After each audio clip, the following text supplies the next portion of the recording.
even with restaurants opening back up, essentially after a year or so, for some, they're still offering the same pay. Nothing's changed. And that's just a gut punch. Today on Dirty Linen, we are breaking out of Australia. Yes, you can get out of lockdown on a podcast. We are heading over to Seattle to an old friend of Dirty Linen, Eric Rivera, who came on the show in the very early days, so a little over a year ago.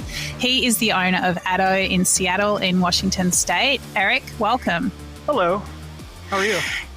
Yeah, look, I'm good. I'm really keen to get some perspective from you on the situation over in the US. I know that it's a many and varied tapestry, but also to catch up a little bit on the last year. You've been one of the most active and outspoken voices for hospitality through the pandemic. And yeah, I always appreciate your view on things.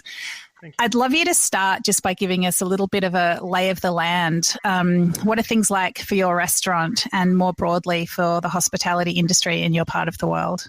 Yeah, it's very different than it was the last time we talked. I was only doing delivery and takeout. Now it's different where I'm actually doing dine-in, but extremely limited seatings, requiring vaccines from everybody. Yeah, it's a different ballgame now. So normally I, have an occupancy here of about 50. I'm only letting 6 to 8 people in per seating. The style of service is completely different. Everything's spaced out. It's just different. But that's going to be permanent through my space here. And I'm actually in the process of looking for a smaller space now. Ah, interesting. And those 6 to 8 people, are they from one party or they can be of different groups? Different groups, but they're spread out enough throughout the dining room that there isn't an issue. Plus, everybody has to show proof of vaccination before they even come into the place and upon entry as well. So it's very different than what people are doing. I mean, other restaurants, that kind of thing. But yeah, that's kind of where I'm at with things. So when you ask for proof of vaccination, what's the mechanism for that? Is there an official certificate or is that a sort of mishmash of, cards and apps and that kind of thing? No, it's official. Like I want to see an actual copy. They can send me something online. We have a digital system through the state, so it allows you to kind of verify it through that. So if I can see that, that's great. If it's not that system, then a physical card. Is your thinking with the vaccination, is that to protect your staff? Is that to protect you? Is it just sort of what you think everybody should be doing? I would say a combination of all three. On my side, that's the least kind of I can do to make sure everybody coming in and going out is as safe as they can be. The curveball now is the variant that we're dealing with, and we're spiking like crazy on that. And mostly through unvaccinated areas. So it's not necessarily something I have to worry about because I'm requiring vaccinated diners, but it doesn't mean that vaccinated people can't get sick. So it's just another thing, and that's kind of been the entire year of what's next. And a lot of people here, or even the government, communicated that things were going to be back to normal after the 4th of July, and that let everybody off their guard. And now cases are a few weeks later, jumping up again because of that. So it's just, again, poor leadership and everybody wanting things to be back to normal when normal doesn't exist. Yeah, I feel like something that you've sort of been calling out during the whole pandemic has been the inequalities and particularly in the hospitality industry where people who are, I guess, more privileged and are able to protect themselves personally have been happy to, throw other people under the bus because they want to get, there's this intense back to normal drive. Do you see that that's sort of gone into a new stage now? Yeah, I mean, it's just people are traveling, people are going on vacations. I mean, we have cruise ships going around now here in Seattle. It's insane. People who are rich are buying second and third homes and doing all these crazy things. Meanwhile, people in hospitality are still in the mix, bottom end of the spectrum of everything. Even with restaurants opening back up, essentially after a year or so, for some, they're still offering the same pay. Nothing's changed. And that's just a gut punch. There's been relief programs that have been given to restaurants, and millions of dollars to people, individual restaurants, and there's no attention to changing anything. It's just going back to what they were doing before. I mean, what do you think is going to actually create change where where restaurant workers are valued more, they're paid better? There's this sort of there's this disconnect that seems to be why aren't there workers? Well, have you tried paying them more? I mean, if not through the incredible disruption of a pandemic, not to mention all the political and social disruption you've had in the US, if that's not going to force the change, then what? Nothing. You have gigantic companies like Chipotle and publicly traded stock companies that are restaurant groups or seen as restaurant groups that I have to compete with. On my side, being an independent, and on a category level, we're the same. So if they can rake in, if the CEO of that company can make $44 million a year and pay people like garbage, then I have to make up for that. I have to pay people more just to be on message or be cool or be new.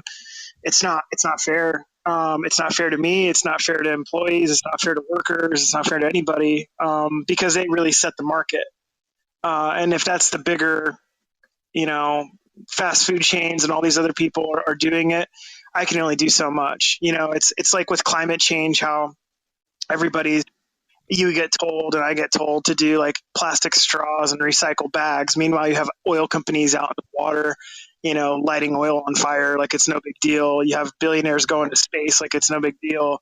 But my plastic straw, I get chastised if I don't use it, you know what I mean? Or I use it. And it's ridiculous because it really feels helpless. If I employ a max of 8 to 10 people, well, that's 8 to 10 people that get paid well. That doesn't mean an entire workforce of 20, 30 million people in the hospitality industry are going to be paid well. I can't rock the boat that much. My Twitter account can only do so much. I can only tell so many people to fuck off, and that's really what it comes down to, and honestly, on a level of me saying things or having an impact or whatever else, it doesn't change anything. It's not going to change an investor going into a company. It's not going to change a CEO that makes $44 million a year. It's not going to change it. Jeff Bezos, who makes $100 billion and is worth that much, they're not going to change anything, so that's disheartening, but that's just reality. So are you sort of constantly in this balance between, well, I'm just going to do everything I can and fuck it, it's too broken? Yeah. I mean, if I'm not worth $10,000. So I don't really carry a lot of weight. I'm not a trendsetter. I'm not this person. I'm not a well-funded anything. So there's no reason to listen to me on an industry or hospitality level. Yeah, it sounds cool. Like I do things and I make them work. But when it comes down to the people who actually make money in this industry, it doesn't carry any weight. Yeah, it's interesting, isn't it? Because if, I feel like you're talking not just in a little bubble. I mean, I'm listening to you and I'm all the way over the other side of the world. And I find that the kinds of things that you talk about, thought-provoking and, really worthwhile. So, it's not nothing, and you are getting attention, but I'm not trying to give you a pep talk. I'm just trying to work my way through this. I guess I'll just put it this way. There's not people racing to give me money to scale my ideas. I'll just say that. You know what I mean? That's not happening.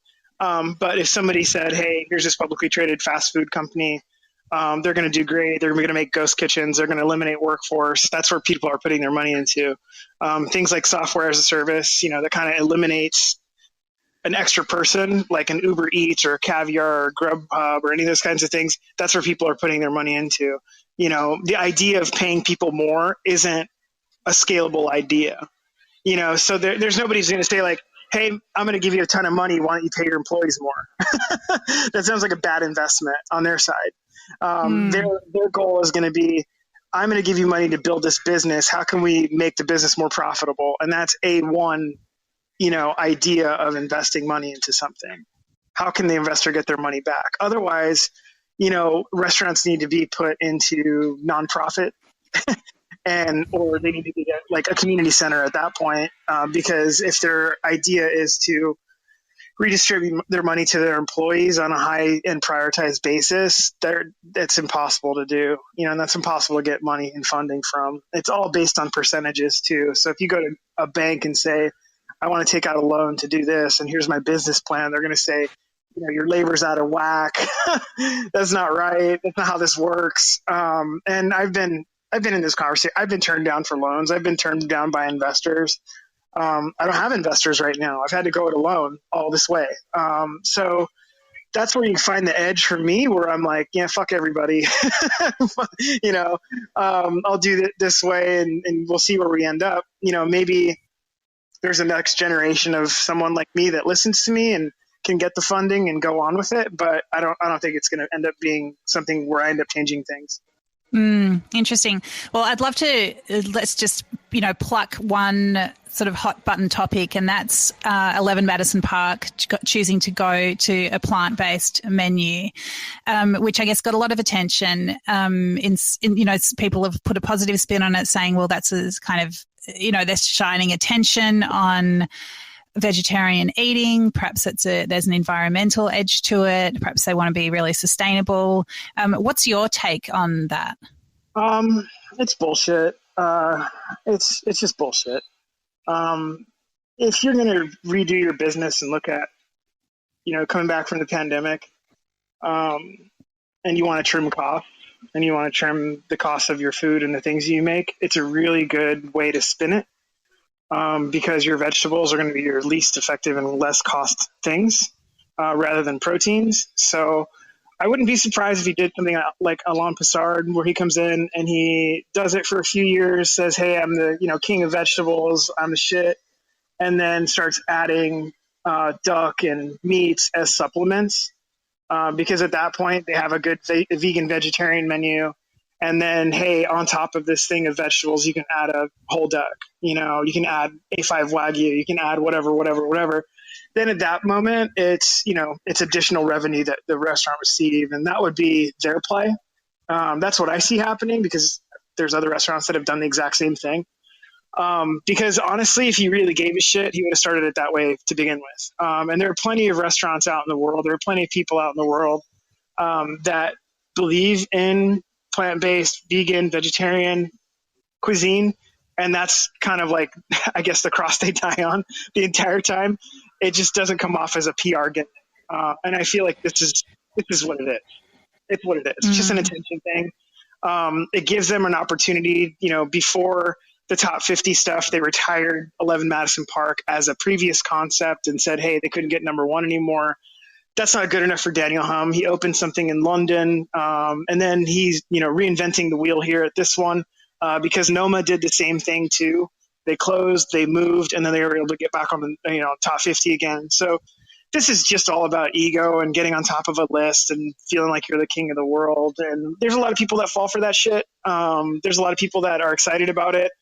There's a lot of people who, now that Daniel's doing it, they're going to be like, oh my God, this is the best fucking vegan food and vegetarian food. I've never understood anybody cooking a vegetable before.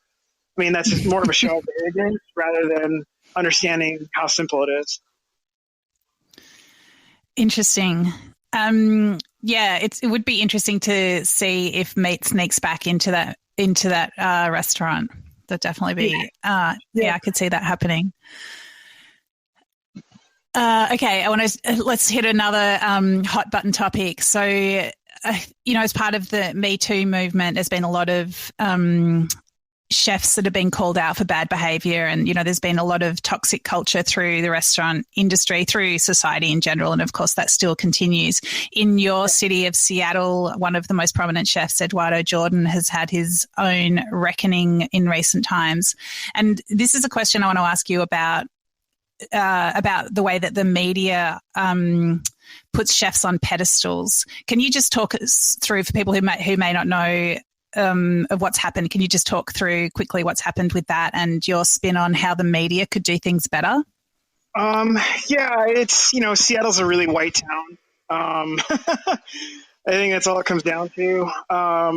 You had a black chef that kind of came up through here, moved from Florida, kind of set his mark on things. And the media here, again, is very white as well. They wanted to celebrate him, even though they've really never celebrated other Black-owned restaurants. And so it's just kind of, it's them creating a facade, and that's what they've been doing for the last 3 or 4 years without really getting to know the behind the scenes of what the restaurant is. He won Best New Restaurant. He won Best, Chef Northwest for James Beard. He's been featured on every little list up and down. But the problem is that if you don't have anybody else in that cycle of Black-owned restaurants, it makes you look like shit. And that's exactly what's happening now because the media here doesn't have anybody else they can point to. And it shows extremely how white it is here. So that's part of it. The other part of it is wanting to consistently push something, that's different than the norm. The majority of the people who they've always voted for here for James Beard Awards have always been white. There's a restaurant here that's been around for 70 years. They're fine dining.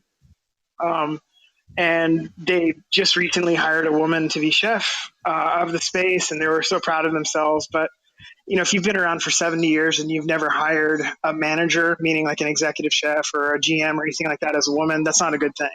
And it's not something that should be celebrated, but it's basically just everybody's patting themselves on the back for doing bullshit minimum stuff. And it's not okay. I hate to be like the person that sits here and says like, hey, I'm the person to point it out, but it's really fucking obvious to me. It's not something where I'm sitting there going, oh, okay, cool. They're just trying to check boxes, and it's whether he deserved to win those awards or not.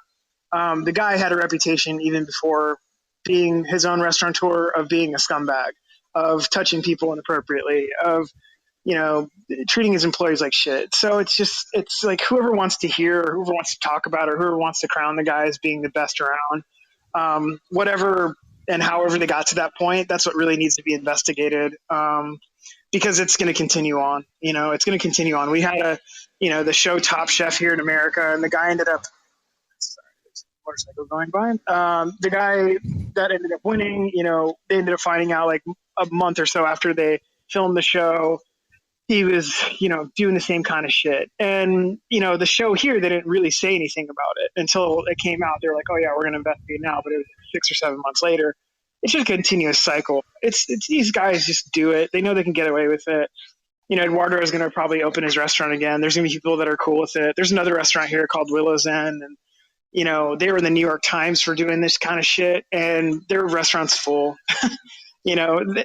There's no repercussions from this shit. And that's the stuff that is really frustrating because there's a bunch of employees that are scarred for life, that are going to have to deal with all this stuff forever. And who knows how bad it's going to be for them. And that's the problem. It's not going to be as bad as that for the people who hurt, so it's just going to continue on. And maybe those are the two prominent people here in Seattle, but there's plenty more behind them that have been getting away with the shit forever. Yeah, it's so I guess what you're saying is there's a problem with tokenistic representation, people trying to, people trying to represent people from people of color or whether it's women, but you can get into trouble if you don't do your due diligence. Yep, and I think that's what it is. It's being passed around by the PR person or being passed around by the chef without looking behind the layers, and that's what a lot of it happens. I've done a lot of interviews and I've had actual people, talk to my employees, and see how things are for real. And, it's not easy to work here, but I'm not sitting here choking people out, throwing shit at them or like touching them. It's a job. It's not ideal at the end of the day. It's just, if I didn't have to work, I wouldn't be working. If they didn't have to work, they wouldn't be working. So it sucks, but those guys are all extreme, they're extreme to being like, they don't even treat their space like a restaurant. They just treat it like a buffet for people and they can get whatever they want. They treat it like that. So I'm just thinking, myself as a food journalist, what kind of due diligence would you expect from somebody like me who, let's say like I'm interviewing you, what kind of due diligence should I be doing to make sure that you're just not a really toxic dude? Yeah. It's just like anything else, like fact checking. There's things that I say that anybody can check. There's ex-employees that people can reach out to. There's, managers, there's other businesses, there's surrounding area. Hey, what have you heard? Have you heard this or that? It could be from, hey, Eric's hard to work for, to whatever. But, with guys like Eduardo, it was for years, people knew that stuff in the industry. But it's hard because it's not the story for me to tell. Like, sure. I had ex-employees coming to me, of his ex-employees come to work for me.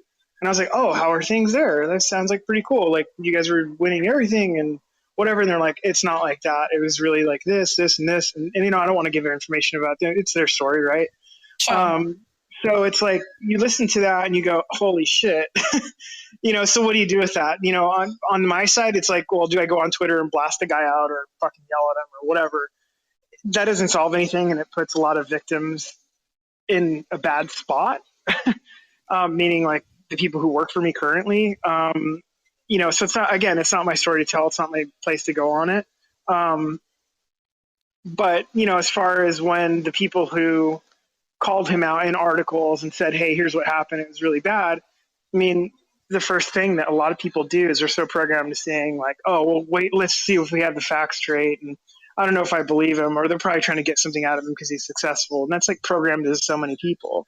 It's a generational, like, masculine trait that people have, and they cover for people like that. And it's just kind of crazy. Because, I've worked in restaurants that were very angry, and I've been thrown around kitchens. I've had shit thrown at me. I've been pushed. I've been like punched. I've been everything. I've been burned on purpose. Like all of that shit, it's crazy. It's crazy. And, I could say, oh yeah, well, that's the times when I was coming up or the things that I was doing then. It's just fucking insane because it's like, well, I don't do that shit in my current, like, or did when I was a manager. I didn't do any of that stuff. I didn't fucking like throw pots and pans at people. I didn't burn people. I didn't throw water on them. I got interviewed for BBC World about Tom Kitchens and fucking Gordon Ramsay. And it was like, these guys are fucking insane, the shit they were getting away with. And I'm like, well, what are you guys going to do about it? Nobody's going to do anything about it. Michelin's now just starting to talk about, oh, well, if we hear about it, we might do an investigation. But, they still get their little plaque in the mail. It says 1-star, 2-star, 3-star. It doesn't fucking change anything. They still get awards. They still go on TV. Gordon Ramsay has made billions of dollars for people by putting someone's head inside of a sandwich and asking them if they're idiot sandwich. And people laugh. That's entertainment, And so when you see shit like that and you understand that that guy has made billions of dollars for other people globally, where's the bad part come in? I mean, the story about Eduardo Jordan was meticulously researched, the story that broke it. And, it was a year-long investigation. It was, sure, people can say, oh, I don't believe them, they get trying to, whatever. People cannot believe it. But to me, it was deep, it was broad, it was courageous, it really went there. To me as a journalist, what I think is, wow, they were really well resourced to do that. I mean, they were dogged, they kept going, they went deeper, they spoke to people numerous times. There's also, I mean, part of the problem is the resourcing of journalism. Yeah. Yeah, I don't think your freelance person's going to go out too much and say, okay, I'm going to take a year to do this. That's just not going to happen.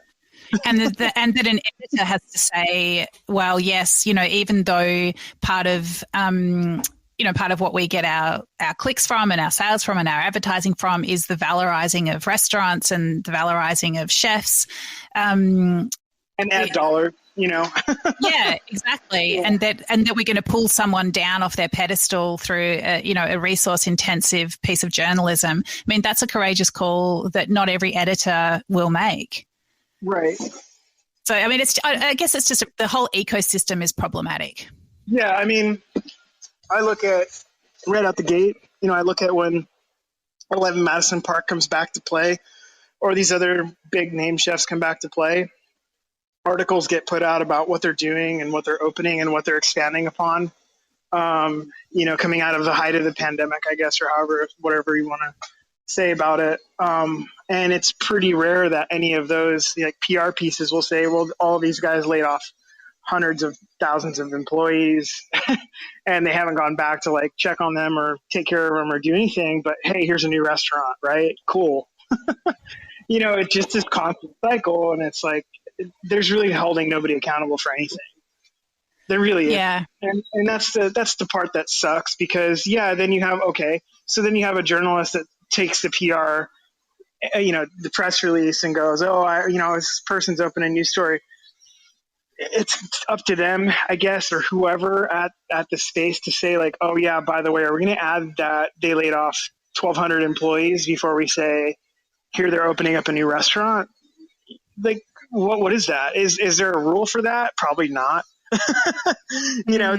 That's really unique coming out, being in a pandemic. There's no new rules for people. There's no way to be like, hey, these people are bullshit. This person just really, received $10 million in restaurant relief funds and they're talking about hiring again at, pre-pandemic hourly rate, not even following inflation or anything like that. And but they're opening back full speed. That just doesn't work. That doesn't work. I definitely think there is a responsibility for journalists to look beyond press releases to the broader picture and to try to put things in context. I think, there are so many ways in which it would be a shame to waste this, rolling crisis that we're all in. And, right. I sort of feel like that's what you're trying to do is you're just trying to like, can we at least draw a line here? Oh, okay, not there. What about, can we at least draw it here? Yeah. Okay, well, if not that, then here. Can we just draw a line somewhere? Yeah, it just feels like I'm at a really stupid auction, honestly. You know what I mean? I'm just like, how about $5? No? You won't take that? Okay, how about $6? It's like just hoping for something to happen. Because I'll tell you, like all the way on my other side, it's constantly being turned down for investing and constantly being turned down for a lot of things, never being, nominated for James Beard Awards, and knowing parts or pieces of these people and what they do, it's sickening. It's depressing.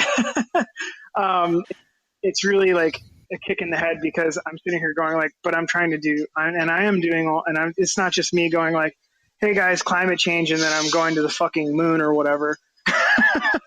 It's like, it's crazy because it just gets old, and I'm not a fucking 22-year-old kid, and so it's like a point where I'm like, is the industry too broken? And that's why I ask myself all the time is like, if this shit is just too broken, do I need to keep fucking calling people out? Is it, because honestly, sometimes I annoy myself.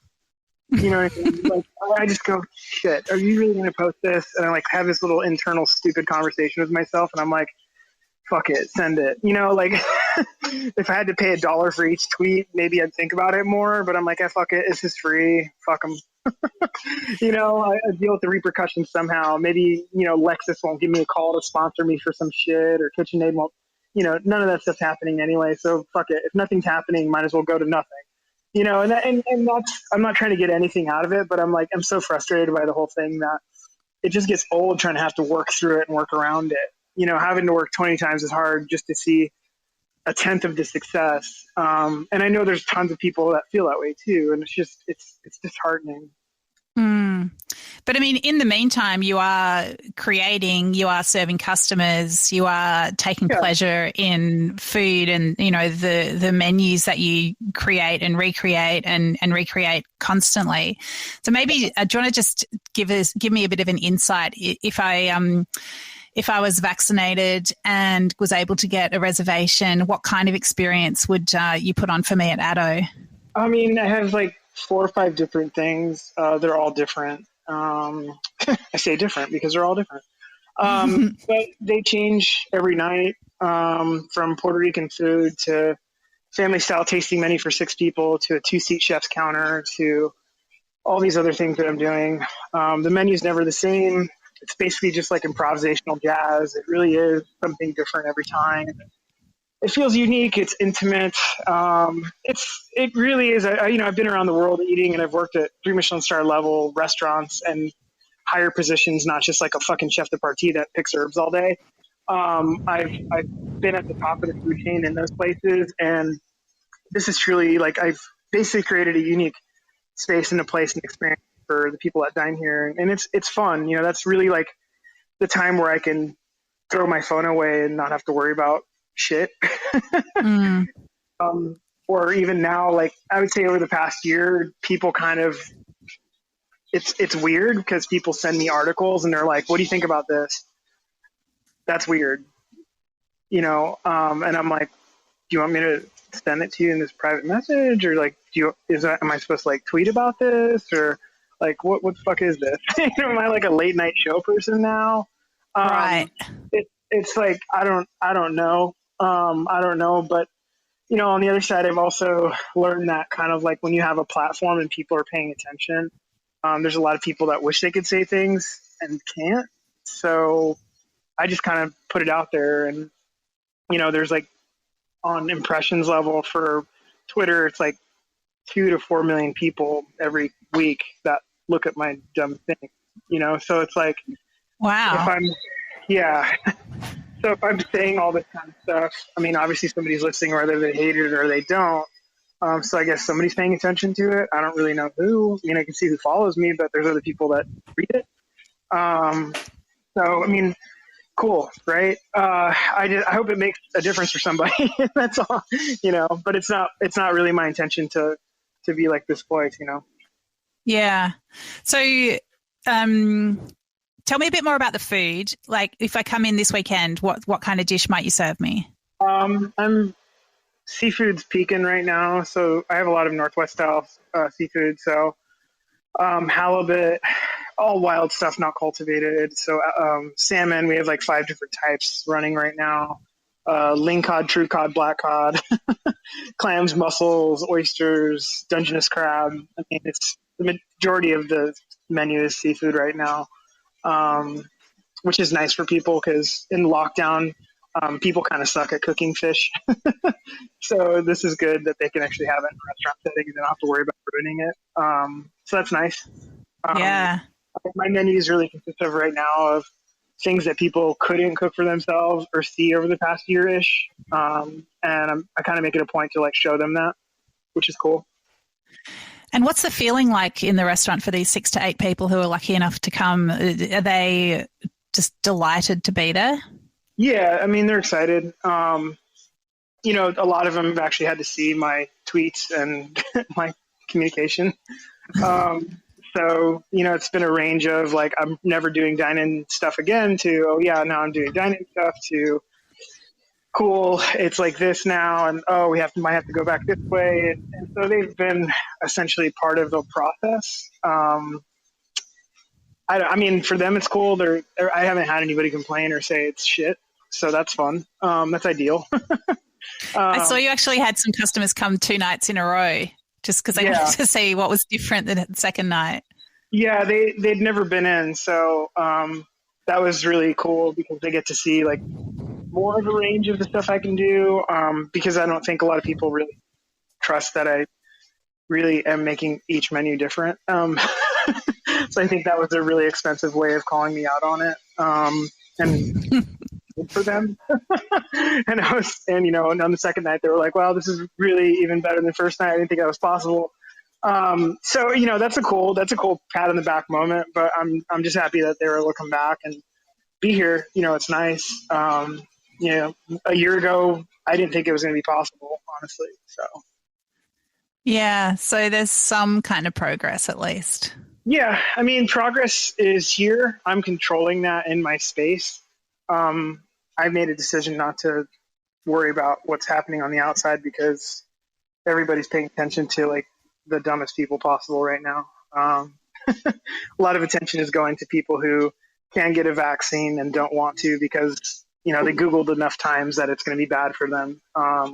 So it's just, I don't want to deal with those people or acknowledge them, honestly. I tell people all the time, I was like, you know, there's 600,000 people that died in the U.S. And to me, you know, the people that keep denying it or saying COVID is a hoax or whatever are dead to me. So add them to the fucking list. Wow. I mean, I think from the Australian perspective, like we're very under-vaccinated. Half the country's in lockdown. It's all gone pretty messy. There's this impression that we have that, you know, the rest of the world is vaccinated and reopening and living their best lives. But I think when you start to look at the news a little more closely, it's really not like that. No, it's just like it's going to like a Universal Studios in Hollywood, and then the front of the building looks cool, and then behind it's just plywood and nothing. That's exactly what we're doing right now. And you look at something like now the Olympics going live here in like a week or so. You have essentially the most healthy people walking into a fucking nightmare for no reason, with options available of just canceling it, but they're still powering on through it for no reason. And that just goes to show, the stupidity of it all. Even have nations that are going there to compete that can't even get vaccines, that or have really low amount of vaccines, but they're going to go run against other countries and hopefully win something.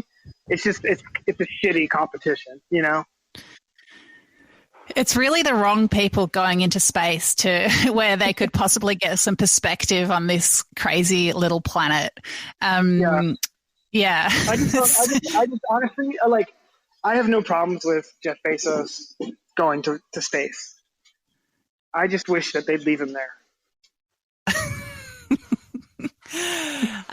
Eric, I cannot think of a better note to leave things on. It's been really wonderful to catch up with you. Always thought-provoking, and I'll be one of your 2 to 4 million impressions a week on Twitter. And I look forward to the distant future when I'm able to visit you in Seattle. Awesome. Thank you. Thanks so much. This is Dirty Linen, and I'm Dani Valent. We air the issues that the hospitality industry finds hard to talk about, hearing from different people with unique perspectives. We want to hear from you as well. If you have something that needs to be said about a topic, get in touch so we can include your perspective. Contact us at dirtyLinen@deepintheweeds.com.au or hit us up on Insta at Dirty Linen Podcast. We can't wait to hear from you.